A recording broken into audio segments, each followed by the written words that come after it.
मित्रों, corona virus या करुणा अवतार, क्या कभी हमने इस तरह से सोचा है? क्या कभी आपने यूं नहीं सोचा कि ये जो कोरोना वायरस जिससे पूरी दुनिया डर रही है, मनुष्यता हैरान है, परेशान है, भीतर तक कब गए हैं लोग? क्या ऐसा नहीं लगता कि मनुष्य जो है वो वायरस है, और ये जो जिसको हम वायरस कह रहे हैं, कोरोना वायरस, ये करुणा अवतार की तरह आया है। और इन वायरसेस को ख़त्म करने के लिए जिन्होंने इस धरती की सांस छीन ली है, जिन्होंने इस धरती का सौंदर्य छीन लिया है, जिन्होंने पंछियों को चहकने के लिए स्वतंत्रता नहीं दी है, वो हर चीज़ लोगों ने बनाई जिससे कि इस प्रकृति को बहुत नुकसान हुआ है। मुझे तो ऐसा लगता है कि मनुष्य नाम के वायरस को समाप्त करने के लिए करुणा नाम का अवतार, करुणा अवतार आया है। और अगर हम इस तरह से सोचना शुरू करें तो बहुत अजीब गरीब बातें आपको ख्याल में आएंगी। जैसे कहते हैं इसकी सबसे ज़्यादा मृत्यु चाइना में इसकी वजह से हुई, मगर एक शोध ये भी कह रहा है कि ये जो लॉकडाउन हुआ चाइना में, और ये जो गाड़ियाँ चलना बंद हुई, और ये जो प्रदूषण कम हुआ, तो इसकी वजह से 77,000 लोगों की जानें बची। मतलब अगर लॉकडाउन नहीं होता तो चाइना में 77,000 लोग तो यूं ही मर रहे थे, और वो नहीं मरे क्योंकि प्रदूषण कम हुआ। और फिर यहाँ लॉकडाउन होने से आपने देखा आसमान को, शायद इन दिनों आसमान को आप उसके वास्तविक रंग में देख पा रहे हैं। आप देख रहे हैं पेड़ों की चमक, वो पेड़ जो बहुत थक गए थे, मगर आज वो आराम कर रहे हैं, आज वो ताज़ा हैं, वो एक नवजीवन को प्राप्त हुए हैं। तो पूरे अस्तित्व को एक तरह से बहुत सुंदर आराम मिला। बहुत ही सुंदर परिस्थिति बनी जब मनुष्य ने अपने घर से निकलना बंद किया, और दोनों ही तरफ बाहर पंछी चहकने लगे। जहाँ चारों तरफ गाड़ियों का शोर था, वहाँ पंछियों की चहचहाट सुनाई पड़ती है।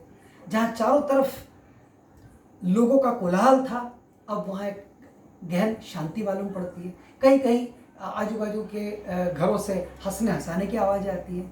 छोटे बच्चे आज बहुत खुश हैं क्योंकि उनका वो जो चाहते हैं कि पूरा परिवार साथ में रहे, उनके साथ उनके पापा मम्मी, उनके दादा दादी पूरे समय रहें, तो वो सारा खेल चल रहा है, पूरा आनंद चल रहा है। बुजुर्ग बहुत आनंदित हैं क्योंकि मैं हमेशा कहता हूँ कि बुजुर्गों को आप हमेशा अच्छे अच्छे प्रेजेंट ला के देते हैं, बच्चों को आप हमेशा अच्छे अच्छे प्रेजेंट ला के देते हैं। वास्तविकता यह है कि वो बुजुर्ग और वो बच्चे आपके प्रेजेंट नहीं, आपकी प्रेजेंस चाहते हैं, और इन दिनों ये प्रेजेंस उन्हें मिल रही है। तो मुझे तो कई बार लगता है कि ये करुणा अवतार है। हमारे यहाँ कृष्ण ने कहा था कि यदा यदा ही धर्मस्य ग्लानिर्भवति भारत अभ्युत्थानम् अधर्मस्य, तो जब अधर्म आएगा तो मैं फिर जन्म लूँगा। तो मुझे लगता है कि कभी कभी कि ये कोई भगवान ही आए हैं इस रूप में, और कोई मनुष्य को एक सबक सिखा रहे हैं। प्रकृति क्या जवाब देती आपको? आप जो प्रकृति के साथ करते जा रहे थे, मनुष्य प्रकृति को जीतने निकला था, प्रकृति का जवाब ऐसा ही होता है।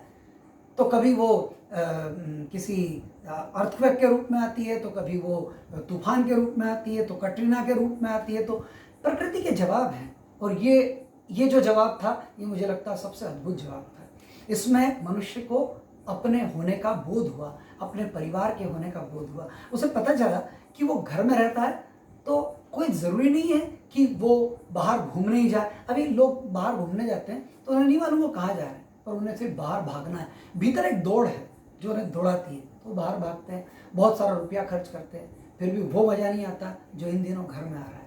ना रुपया खर्च हो रहा है, ना प्रदूषण में हम जा रहे हैं, ना हम इस प्रकृति के वातावरण को खराब कर रहे हैं, वरन हम हमारे परिवार को एक स्वस्थ और सुंदर वक्त दे पा रहे हैं। तो ऐसे करुणा अवतार को मेरे तो प्रणाम।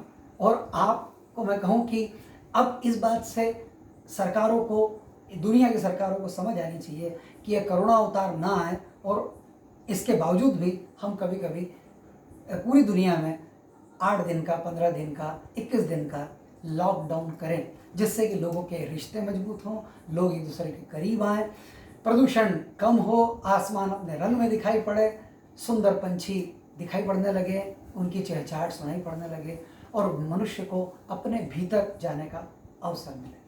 तो इस करुणा अवतार को मेरे बारंबार प्रणाम, और मैं चाहूँगा कि आप भी इसको इस तरह से समझें तो बहुत ही सुंदर होगा, ये एक सुंदर अवसर होगा समझ के लिए। हम जीवन को समझ पाएंगे, हम अपने रिश्तों को, अपने भीतर की शांति को, अपने होने को समझ पाएंगे।